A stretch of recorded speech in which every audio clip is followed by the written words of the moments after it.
আসসালামু আলাইকুম। আবার চলে এলাম আর একটা রেসিপির সাথে।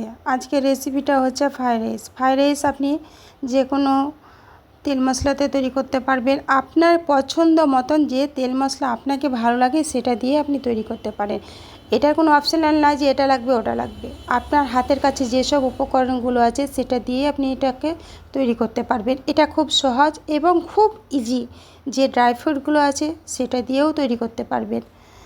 আমার হাতের কাছে যেসব ড্রাই ফ্রুটগুলো ছিল আমি সেটা দিয়ে এটাকে তৈরি করেছি।